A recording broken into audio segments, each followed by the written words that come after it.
사령관 메가드는 북한군의 보급로와 후방을 차단할 기습 공격을 생각하고 있었습니다. 그 작전이 바로 인천 상륙작전이 되겠습니다. 이 인천 상륙작전 때문에 메가드 장군은 세계의 도박사라고 불리웠습니다. 정말 도박과도 같은 일이었습니다. 인천 상륙작전은 5000대 1의 도박이라는 것을 나는 알고 있었지만 나는 그런 모험에 익숙해져 있다. 우리는 인천에 상륙할 것이며 적을 분쇄할 것이다. 수많은 사람들이 인천 상륙작전을 반대했습니다. 근데 메가드 장군은 밀어붙였다는 거죠. 여기에서 독불 장군 같은 성격을 엿볼 수도 있겠지만 그만큼 자신감이 있었다는 거죠. 그래서 인천 상륙작전이 전개되었습니다. 그때가 9월 15일 새벽이었습니다. 정말 성공 중에 성공인 작전이 바로 인천 상륙작전이었고 6.25 전쟁의 전세를 역전시킬 수 있는 최고의 작전이라고 여러분들 생각하시면 됩니다. 이 상륙작전으로 마침내 서울이 수복되었습니다. 여기에서 만약에 끝이 났으면 메가드의 인생은 좀 달라졌을까요? 이 성공에 메가드는 도취되고 맙니다.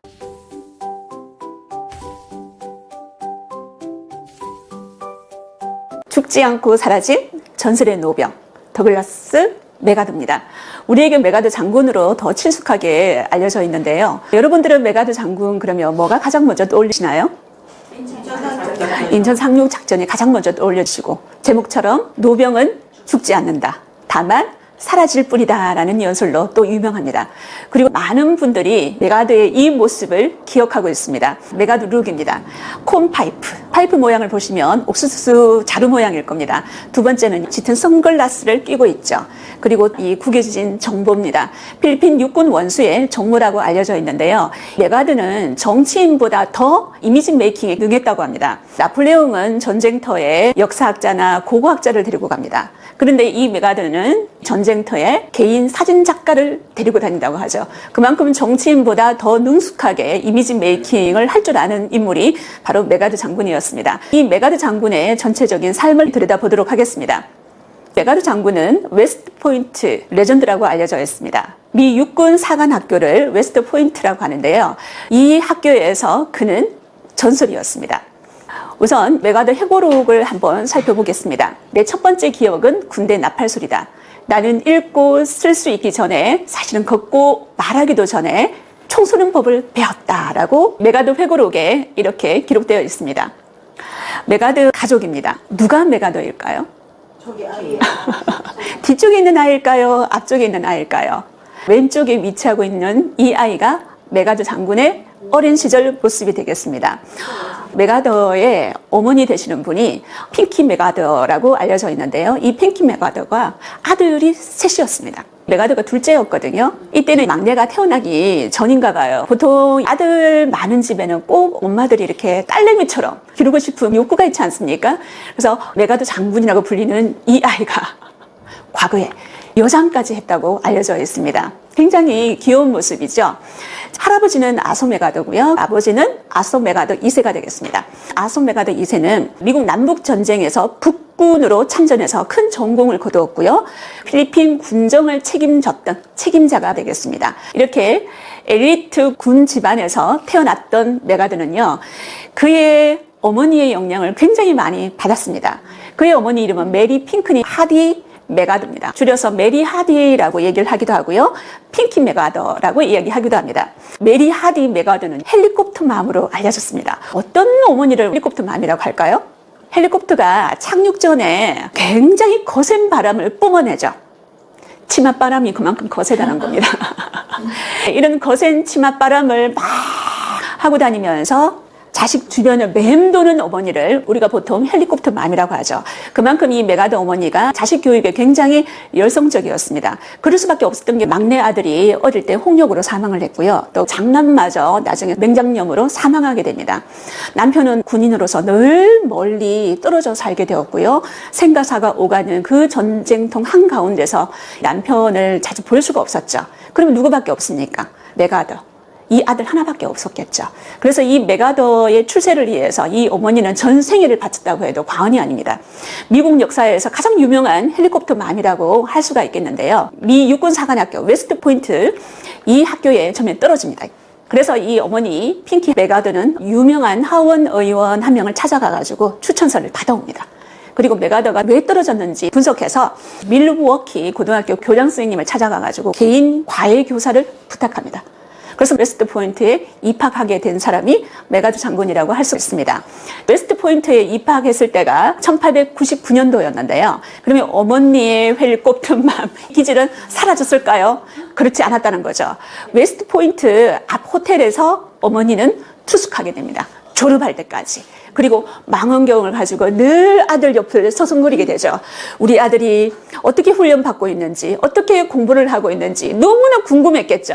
그러면 핑키 메가더의 이런 치맛바람 기질은 여기서 멈추었을까요? 아니었다는 거죠. 또 하나의 가족 사진을 보여드리겠습니다. 분가하고 난 다음에 가족 사진이 되겠죠.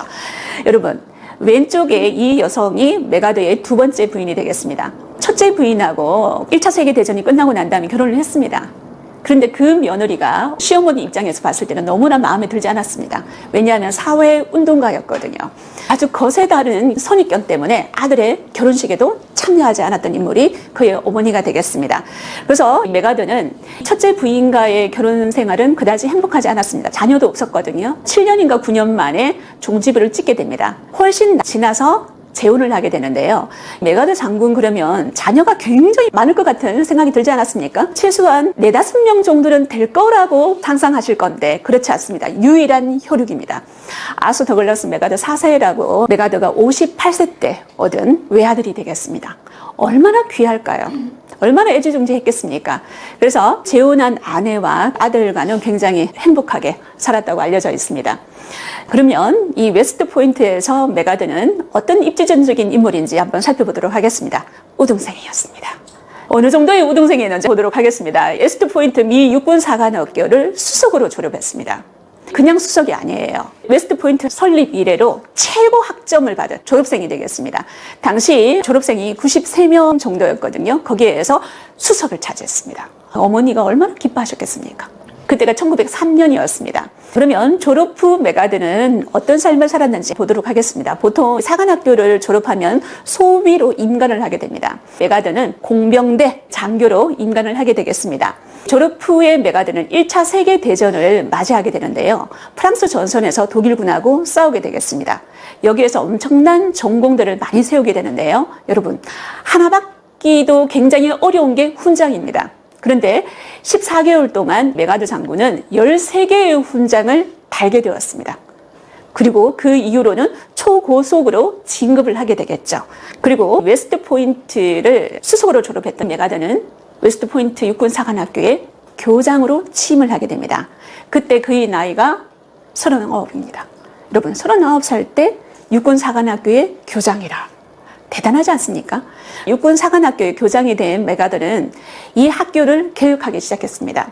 왜냐하면 본인이 다니면서 굉장히 많은 문제점을 발견했거든요. 교장이 된 다음부터는 교과 과정도 개편합니다. 예를 들어서 경제라든지 교양 과목을 개설하게 되죠. 그래서 이 웨스트포인트 사관학교를 개혁했던 개혁가의 이미지도 볼 수가 있다는 거죠. 당시 육군 참모총장 퍼싱 장군입니다. 이 퍼싱 장군은 메가더 장군에 대해서 그다지 탐탁하게 여기지 않았습니다. 메가더는 자신을 과대평가한다.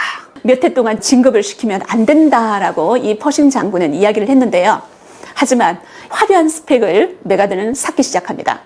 39살 때 육군 사관학교장이 된 메가더는요, 1925년에 45살 때 최연소 미 육군 소장이 됩니다.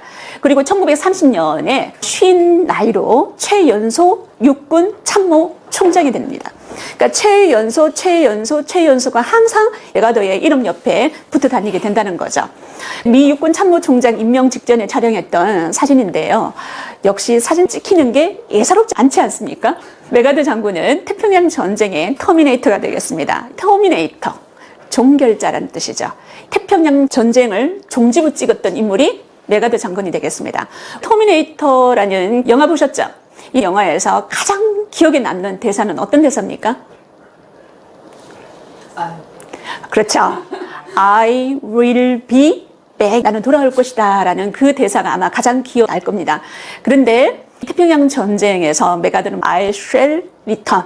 나는 반드시 돌아갈 것이다 라고 얘기를 했습니다. 그래서 그는 터미네이터가 되겠습니다. 그러면 태평양 전쟁에서 메가드는 어떤 모습을 보였는지 살펴보도록 하겠습니다. 2차 세계대전 전에 그는 퇴역을 했습니다. 퇴역하고 난 다음에 필리핀 육군 원소로 다시 복귀를 했고요. 1941년 태평양 전쟁이 일어났을 때 극동군 사령관으로 다시 부임하게 됩니다. 1941년 일본의 하와이 진주만 기습 사건을 기억하고 있을 겁니다. 같은 날짜에 일본은 똑같이 필리핀을 공격합니다. 이 필리핀에 당시 미군이 주둔을 하고 있었습니다. 필리핀은 미국과 스페인 전쟁에서 획득했던 하나의 전리품이었죠. 미국은 필리핀을 당시까지만 해도 자치를 시켜주고 있었거든요. 그리고 언젠가는 독립을 시켜줄 것이다 라고 늘 이야기하고 있었습니다. 그러면 필리핀이 독립을 하고 나면은 군대가 필요하지 않겠습니까? 이 군대를 만드는 일이 메가더의 일이었다는 거죠. 태평양 전쟁 당시에 일본은 필리핀을 공격해서 필리핀에 있는 미군의 전투기들을 거의 초토화시켰습니다. 그러면 당시 메가더와 미군들은 어떻게 이 필리핀에서 살아남았을까요? 당시 일본 수상이죠. 도조 히데키입니다. 우리는 A급 전범으로 알고 있는데요. 이 도조 히데키가 어떤 말을 했느냐면 어떤 희생을 치르더라도 메가더를 반드시 잡아라. 모든 일본군 전력이 사령관 메가더를 잡기 위해서 혈안이 되어 있었습니다. 메가더는 마닐라만 입구에 위치하고 있는 코레이도 섬 지하 벙커에 숨어 있었습니다. 이 섬에 숨어 있을 때 외부의 지원을 전혀 받지 못했습니다. 식량 지원도 끊겼고요. 모든 물자 지원이 끊겼습니다. 병력 지원도 받을 수가 없었습니다. 시간이 좀 더 지난다면 메가더는 분명히 항복할 수밖에 없었을 겁니다. 생포되었을 겁니다. 이때부터 메가더 구출 작전이 시작됩니다. 메가더를 구하라. 당시 대통령이 루스벨트 대통령이었습니다. 이 루스벨트 대통령은 메가더에게 필리핀을 떠나서 호주에 기지를 새로 구축하라고 명령을 합니다. 이것은 도망가라는 우회적인 표현이 되겠습니다. 그러면 왜 루스벨트는 메가더 장군을 구하기 위해서 이렇게 애를 썼을까요? 만약에 메가더 사령관이 일본에 생포된다면 미국민들의 사기가 떨어질 것이라고 우려를 했다는 거죠. 메가더는 당시 1차 세계대전의 영웅 아니겠습니까? 이 영웅의 말로가 일본군한테 생포된다면 국격도 땅바닥이 떨어질 것이라고 루스벨트 대통령은 판단했습니다. 그럼 본인의 정치적 입지도 굉장히 약화될 수밖에 없겠죠. 그래서 반드시 메가더 장군은 구해내야만 했었습니다.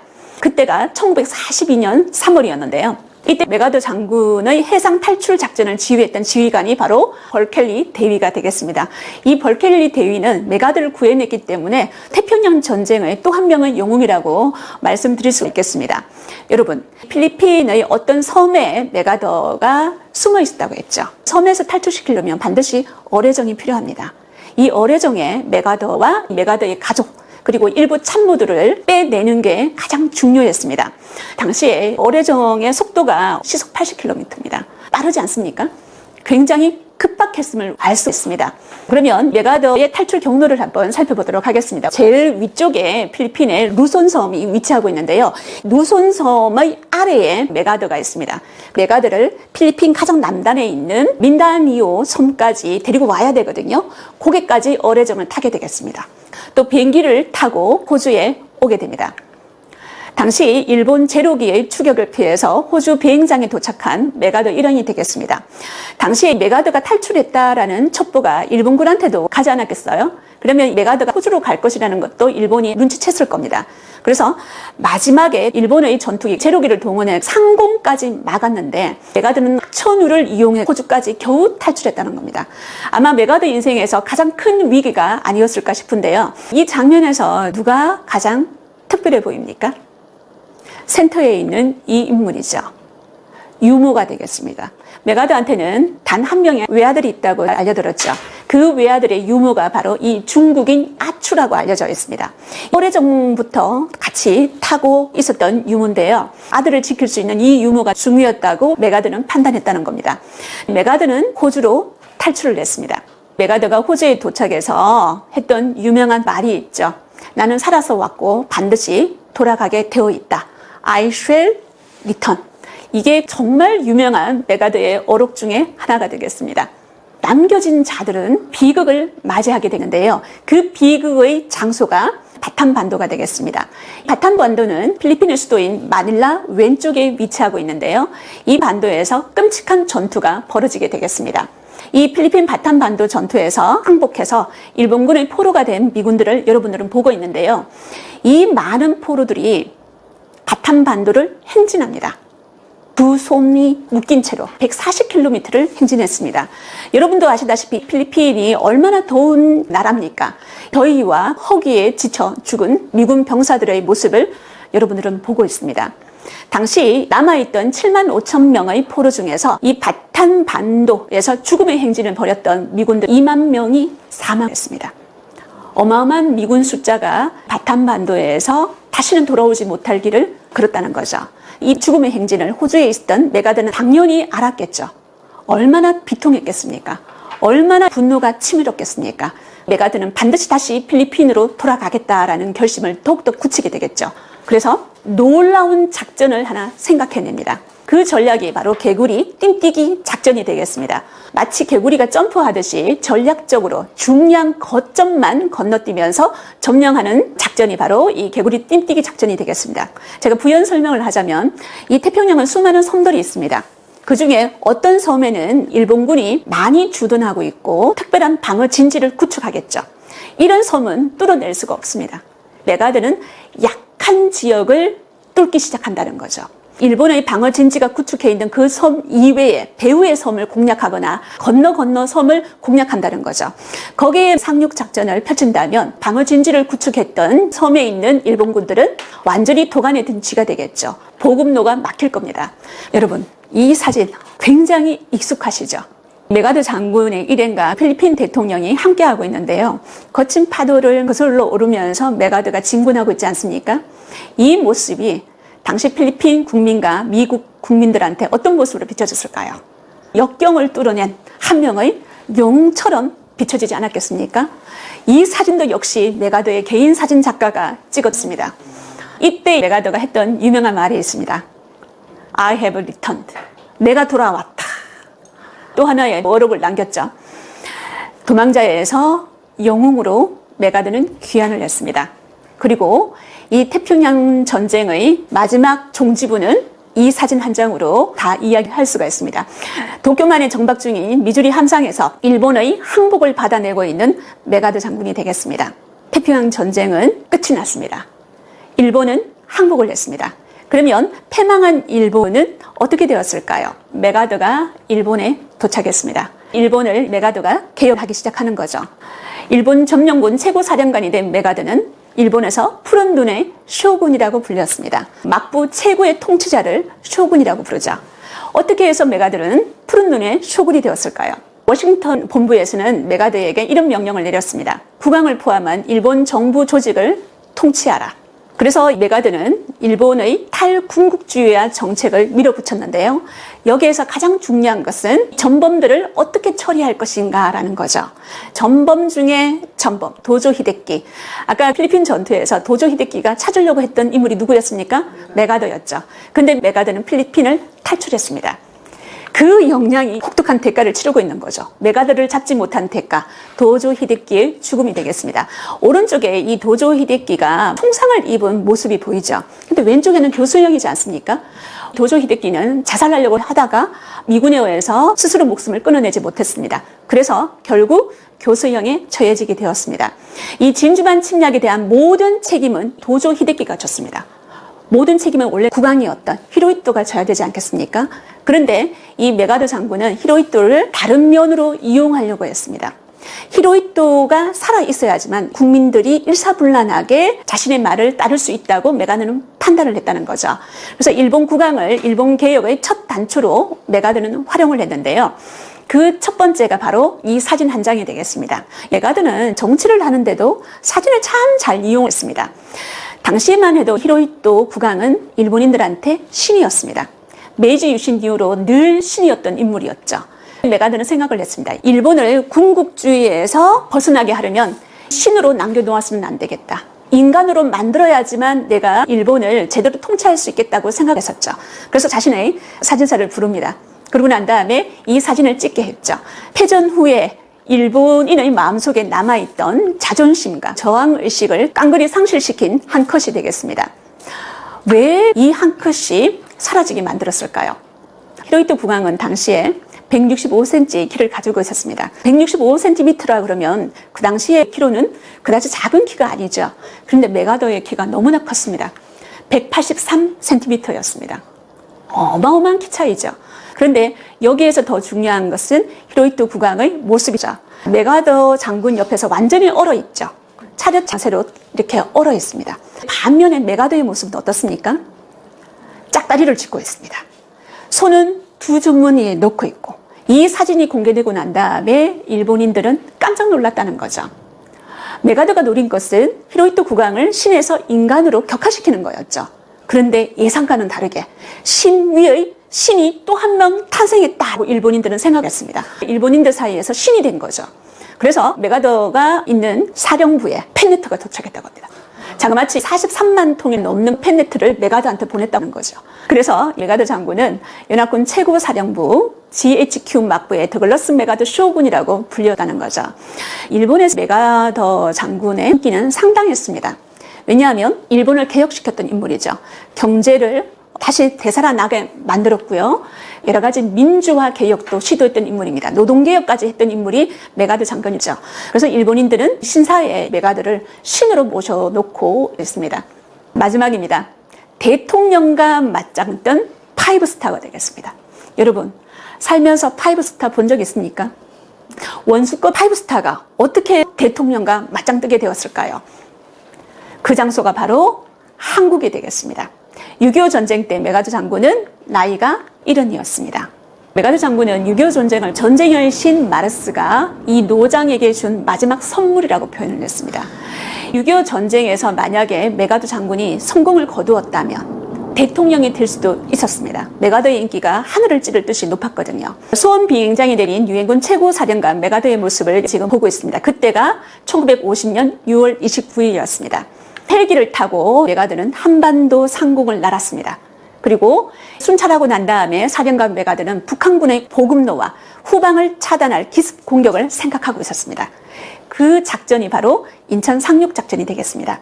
이 인천 상륙작전 때문에 메가더 장군은 세계의 도박사라고 불리웠습니다. 정말 도박과도 같은 일이었습니다. 인천 상륙작전은 5,000대 1의 도박이라는 것을 나는 알고 있었지만 나는 그런 모험에 익숙해져 있다. 우리는 인천에 상륙할 것이며 적을 분쇄할 것이다. 수많은 사람들이 인천 상륙작전을 반대했습니다. 여러분도 아시다시피 만조와 간조의 차이로 자칫 잘못했다가는 4km나 이어지는 그 갯벌에 상륙작전이 좌초될 수도 있는 그런 상황이었습니다. 근데 메가더 장군은 밀어붙였다는 거죠. 여기에서 독불 장군 같은 성격을 엿볼 수도 있겠지만 그만큼 자신감이 있었다는 거죠. 그래서 인천 상륙작전이 전개되었습니다. 그때가 9월 15일 새벽이었습니다. 인천의 월미도에 미군들이 상륙했을 때 한 명의 사상자도 내지 않았습니다. 그 다음날 첫 전투 때도 20명의 사상자밖에 생겨나지 않았다는 거죠. 정말 성공 중에 성공인 작전이 바로 인천 상륙작전이었고 당시 6.25 전쟁의 전세를 역전시킬 수 있는 최고의 작전이라고 생각하시면 됩니다. 메가더 장군이 이 상륙작전을 굉장히 잘했습니다. 필리핀에 상륙할 때도 레이테만 상륙작전이 있었고요. 이 인천 상륙작전도 6.25 전쟁에서 가장 손꼽히는 장면으로 기억하고 있습니다. 이 상륙작전으로 마침내 서울이 수복되었습니다. 여기에서 만약에 끝이 났으면 메가더의 인생은 좀 달라졌을까요? 이 성공에 메가더는 도취되고 맙니다. 당시 이 상륙작전을 성공시키고 서울을 수복하고 난 다음에 유엔군은 북진을 하기 시작했는데요. 이때 트루먼 대통령이 메가더에게 전황을 보고해라고 합니다. 군 통수권자인 대통령이 얘기를 하면 메가더는 보고해야 되겠죠. 당시에 전화 이런 것들이 잘 갖추어지지 않았기 때문에 어떻게든 보고를 하려면 워싱턴이나 하와이까지는 날아가야만 정상 아니겠습니까? 그런데 그렇지 않았다는 거죠. 이 웨이크 섬에서 두 사람은 만나기로 약속을 했습니다. 한 사람은 미국 대통령이었고 한 사람은 오성 장군이었습니다. 이 웨이크 섬의 위치를 잠시 보시면 당시 메가더와 트루먼의 파워를 비교할 수가 있습니다. 웨이크 섬은 하와이에서는 3,700km나 떨어져 있고요. 메가더가 있는 일본이나 한국에서는 3,200km 떨어져 있습니다. 트루먼 대통령이 더 많이 건너와야 되죠. 대통령을 태평양의 작은 섬으로 오게 만들었던 게 당시 메가더의 파워였습니다. 이 콧대 높은 메가더를 만나고자 직접 웨이크 섬으로 트루먼 대통령이 날아왔는데요. 더 놀라운 일이 벌어집니다. 보통 군 통수권자 대통령이 오면은 아무리 오성 장군이지만 메가더가 와서 기다려야 되는 게 트루먼 대통령이 먼저 도착했다는 거죠. 메가더가 오지 않았습니다. 트루먼 대통령은 계속 비행기 안에서 그를 기다리고 있었습니다. 마침내 메가더가 왔죠. 이때 트루먼 대통령이 뼈 있는 말을 메가더 장군에게 던지죠. 난 당신을 만나기 위해서 지구 반바퀴나 돌아서 왔소. 메가더 장군이 이 소리를 듣고 당시 얼굴이 빨개졌다고 합니다. 이때 이 웨이크 섬에서 트루먼 대통령은 메가더 장군에게 중국군 개입에 대한 귀관의 의견은 어떻소? 라고 물었습니다. 이때 메가더 장군은 인천 상륙작전으로 자신감이 최고조에 달해 있었을 때거든요. 그때 뭐라고 했었냐면 두려워할 필요가 없습니다. 중국군에게는 공군이 없습니다. 라고 얘기했습니다. 만약에 중국군이 쳐들어온다고 해도 그 병력이 5만에서 6만 정도로 파악했습니다. 근데 우리는 중국군 인해 전술로 쳐들어왔다는 거 다 알고 있지 않습니까? 메가더의 판단이 잘못되었다는 거죠. 그리고 중국군은 공군이 없지만 중국군 뒤에 소련군은 공군이 있죠. 6.25 전쟁 때 소련군이 공군 병력을 지원해 주었습니다. 군 지휘관으로서 메가더의 치명적 실책은 중국의 개입 가능성을 무시한 것이었습니다. 압록강을 건너는 중국군의 모습을 여러분들은 지금 보고 있는데요. 이때부터 워싱턴 정부와 메가더는 불화로 치닫게 되었습니다.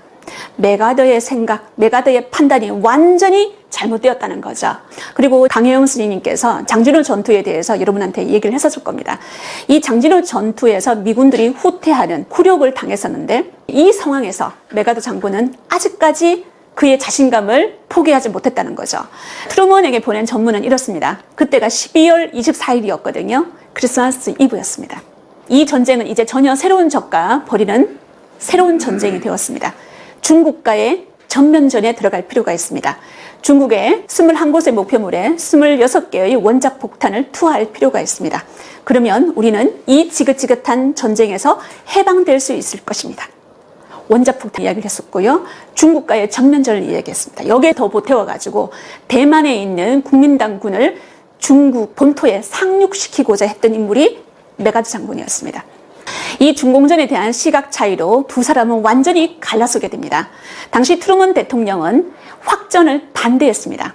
메가더 장군은 전면전을 주장했지만 트루먼 대통령은 중공군과 전면전을 펼칠 경우에 제3차 세계대전까지도 우려했었습니다. 왜냐하면 소련까지 들어올 수가 있었기 때문이죠.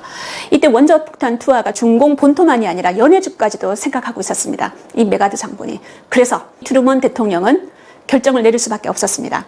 1951년 4월 11일 트루먼 대통령이 메가더 장군을 해임했다는 뉴스가 전 세계에 타전되었습니다. 공식적인 이유는 명령 불복종이었습니다. 트루먼 대통령은 이렇게 발표를 했습니다. 메가더 유엔군 최고사령관을 해임하고 후임에 리즈웨이 중장을 임명한다. 유감스럽게도 나는 메가더 원수가 임무 수행하는 데 있어 미국과 유엔의 방침을 전면적으로 지지하지 않는다는 결론에 이르렀다. 개선 장군의 꿈이 물거품이 되었습니다. 여러분, 메가더 장군은 이 한국 전쟁을 승리를 이끌고 난 다음에 미 국민들 앞에 카에사르처럼 개선 장군처럼 나타나고 싶었습니다. 하지만 그 한국 전쟁이 그에게 무덤이 되었다는 거죠. 전시 중이었습니다. 전시 중에 장군을 해임한다는 것은 대통령에게도 굉장히 위험 부담이 따르는 거였습니다. 메가더 본인에게는 불명예 중에 불명예가 되겠죠. 그런데 이때 트루먼이 메가더에게 베푼 마지막 호의가 하나 있습니다. 본국으로 소환해서 의회 연설이라든지 프레이드 그리고 각종 대중 행사에 참석해서 전쟁 영웅으로서 대접을 톡톡히 받도록 조치한 것이었습니다. 메가더 장군은 전통적인 엘리트 군인 집안에서 군인 중에서도 성골 중에 성골이었습니다. 그리고 웨스트포인트의 장학생이 되어가지고 최연소 웨스트포인트 육군사관학교 교장이 되고 최연소 참모총장이 되고 이런 입지전적인 커리어를 쌓았던 인물이 메가더 장군이었습니다. 그래서 메가더 장군은 트루먼 대통령한테 우월감을 늘 가지고 있었습니다. 하지만 트루먼 대통령은 20세기의 미국 대통령 중에서 유일하게 고졸 출신의 대통령입니다. 그러니까 나름대로 우월의식을 가지고 있는 메가더 장군한테 굉장히 열등의식을 가지고 있었을 겁니다. 이 두 사람이 충돌할 수밖에 없는 상황이라는 거죠. 미 의회에서 고별 연설을 하고 있는 메가더의 모습을 보고 있습니다. 이 연설이 이 사람을 전설로 만들어 놓았죠. 노병은 죽지 않는다라는 연설이 되겠습니다. 37분간 이어진 격정적인 연설이었습니다. 이 연설을 하는 동안 28번 정도의 기립박수가 있었다고 합니다. 그래서 이 연설 일부를 소개해 드리도록 하겠습니다. 저는 지금 52년간의 군 복무를 마치려고 합니다. 제가 처음 군에 입대할 때 20세기가 시작되기도 전이었습니다. 그것은 제 소년 시절의 모든 희망과 꿈의 실현이었습니다. 제가 웨스트포인트 연병장에서 인간하듯 그날 이후로 세상은 여러 번 바뀌었습니다. 그리고 저의 희망과 꿈도 오래전에 사라졌지만 저는 그 시절 가장 즐겨 부르던 어느 군가의 후렴 한 구절을 기억하고 있습니다. 그 노래는 노병은 죽지 않는다. 다만 사라질 뿐이다 라고 당당하게 선언하고 있습니다. 그리고 그 노래 속의 노병처럼 이제 저는 제 군생활을 마감하고 사라지려 합니다. 신께서 의무에 대한 깨달음을 주신 바에 따라 자신의 의무를 다하려고 애쓴 한 노병으로 말입니다. 감사합니다. 제가 이렇게 하면 여러분들은 미 의회에 있는 그처럼 박수가 한번 좀 나와줘야 됩니다. 감사합니다. 정말 메가드를 전설로 만든 연설이라고 생각합니다. 노병은 죽지 않는다. 다만 사라질 뿐이다. 이 연설이 끝나고 난 다음에 메가드는 뉴욕의 브로드웨이를 프레이드 행진을 했었거든요. 티크테이프 프레이드라고 하는데요. 이 티크테이프 프레이드가 뭐냐 하면 높은 건물 옥상에서 색종이 같은 거 막 뿌리는 거 있죠. 이걸 티크테이프 프레이드라고 합니다. 이 티크테이프 프레이드가 메가드를 위해서 만들어졌다는 거죠. 이 당시 이 프레이드에 700만 환영 인파가 뒤따랐다는 거죠. 당시 메가드 인기를 실감할 수 있겠죠. 메가드의 인기는 해임되었지만 천정부지로 솟았는데 당시 메가드 장군을 해임했던 트루먼 대통령은 지지율이 25% 정도가 빠져나갔다고 합니다. 메가드의 장례 행렬을 지금 여러분들은 보고 있는데요. 1964년 4월 5일 메가드 장군이 두 눈을 감았습니다. 메가드 장군이 죽기 2년 전에 마지막 대중연설이 있었습니다. 그 연설 장소가 그의 모교 웨스트포인트 육군사관학교가 되겠습니다. 웨스트포인트 고별사에서 메가드 장군은 이 세 개의 단어를 강조했습니다. 듀티, 아너, 컨트리. 임무, 명예, 조국이 되겠습니다. 이 세 개의 신성한 단어는 용기가 시들 때 용기를 불러일으키고 신념에 대한 정당한 이유가 없을 때 신념을 되찾아주며 희망이 절망이 될 때 희망을 솟아오르게 함으로써 여러분을 고무시키는 요체입니다. 이 세 단어가 메가더를 우리가 기억하는 이유가 되겠습니다. 지금까지 저는 죽지 않고 사라진 전설의 노병 더글라스 메가더에 대해서 이야기를 나누었습니다. 여러분, 메가더를 전설의 노병이라고 얘기를 했는데요. 그는 왜 레전드라고 불리울까요? 아마 그의 업적이 대단해서일 겁니다. 1차 세계대전, 2차 세계대전, 그리고 한국전쟁 한가운데에 이 노병은 있었습니다. 그리고 그 업적이 가능케 만든 것은 바로 이 세 단어를 그가 늘 가슴속에 품었기 때문입니다. 임무, 명예, 조국이라는 세 단어죠. 이 세 단어를 품었기 때문에 그는 용기를 가지고 신념을 가지고 희망을 가진 전설이 될 수 있다는 겁니다. 그래서 저는 오늘 이렇게 마무리하고 싶습니다. 여러분의 용기, 신념, 희망을 불러일으키는 세 단어는 무엇입니까?